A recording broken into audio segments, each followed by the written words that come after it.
nag-hearing kahapon, nagkunwari daw, wala siyang pinapanigan. So ito, panoorin ninyo ha, kung ano ang magiging desisyon nitong Senator Bobo Bato. Oo, kaya nagkukunwari sila. Alam mo, Senator Bato, hindi kami mga idiot. Yung ginagawa mo, reaction mo lang kay Jonathan Morales, reaction mo lang sa text ni Maharlika. Shame nyo. Una na yung evaluation namin sa sinasabi mo. Hindi kami mga idiot, Senator Bato. So lahat ng mga taong bayan, panoorin nyo yung Senate hearing dito at i-comment ninyo. Huwag kayong magpabudol, huwag kayong magpakatanga-tanga. Dahil ginagawa lang tayong mga loko-loko dito sa ating bansa. Kaya ang naniniwala, walang brain. Ito po yun. Ito yung ginagawa ni Bato. Panoorin ninyo. Ito na, nagalit na sa akin si Marlica. Senator Ronald Bato de la Rosa. Si Marcos Bangag ang subject. Hindi ako at si Morales. My God, magtatanong na ba ako na nabayaran ka ni Lisa? How irresponsible media personality. We are trying our best here to come up with the truth.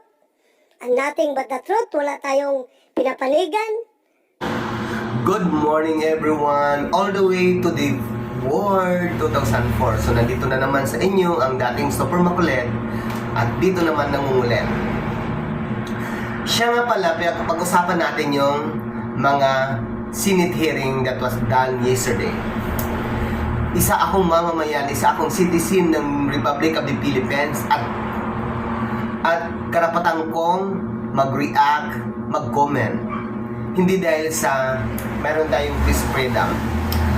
Ang gusto ko lang talaga malaman ng mga taong bayan na nabubudol nitong senador. Alam ko ba kung okay ba kayo nito? Itong senador Stone, bakit kasi nagpatawag siya ng Senate hearing na wala ang ibang mga senators? Sinulo niya. Tapos meron nyo naman. Alam ko ba kung bakit sinong bumoto niyang senator na yan na Bato? Nakakainis o nakakatawa? Naku, Diyos ko. Sa media, ang daming media na katutok sa'yo, Senador Bato, ano bang klaseng senator ka? Ano bang klaseng decision meron ka? God, hindi laro-laro yan ha, hindi sa bara-barangay yan na inaayos. Senate. At hindi lang simpleng issue ang tatalakayin ninyo dyan. Tapos nakakaloka ka, Senator Bato. Kung hindi mo talaga alam, bumaba ka na sa piso at huwag ka nang mangarap para sa 2025 dahil wala na talaga sa iyo boboto. Kung ganyan ang ginagawa mo sa Senado sa mga pagdidesisyon, wala ka talagang alam, ano? But anyway, punta tayo dito sa Senate hearing. Oy, Senator Bato, kung hindi mo alam magdesisyon, kung hindi mo alam, kung hindi mo nababasa yung kung ano talaga ang pinaka main issue at kung saan nanggaling itong issue na to, dapat yan ang sususugin mo at dapat tinanong mo sa Morales na yan kung bakit nagkaroon si Maharlika ng number 10 Morales. At bakit nakipag-online interview pa itong wala naman sa pwesto? At ikaw, Senador Bato, ano ba ang katungkulan ni Maharlika sa Pilipinas? Diyos ko, tapos gagawin mo malaking issue. My God, naniniwala ka sa mindset. Mag-aral ka muna ng pabalik. Nakakatawa ka, nakakadiri ka, nakakahiya ka sa buong mundo. Yung desisyon mong walang kakwenta-kwenta. Mas maganda pa itong mga barangay tanod magdesisyon kasi nandoon lahat, malalaman kung saan nang galing ang source na to, kung ang issue na to, kung ang problema na to, nasa amba nang galing.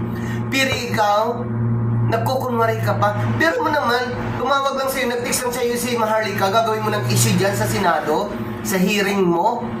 Gas! Anong klase kang senator? My God! Buko talagang nagbumoto niya kay Senator Bato. Oo. Kahit sino manood, kahit bata pa, Senator Bato, wala kang kapitang senator. Wala kang tamang desisyon dyan. Huwag ka nang umupo sa Senado, nakakahiya ka.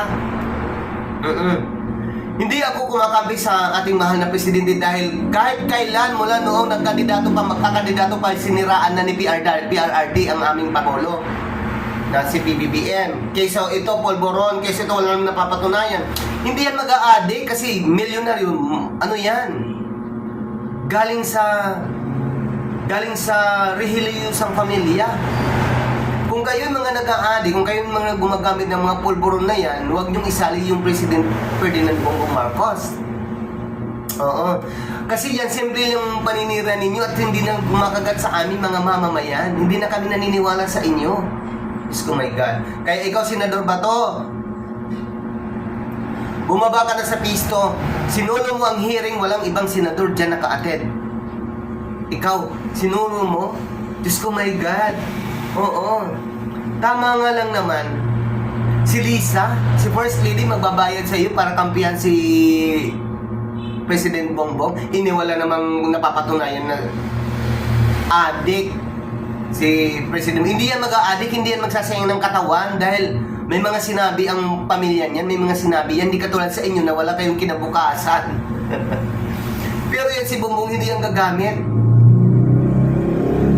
Nag-umpisa lang yan dyan sa inyong ex-president dahil doon lang nalalaman puro paninira kasi inggit, dikit. Ko ewan ko ba?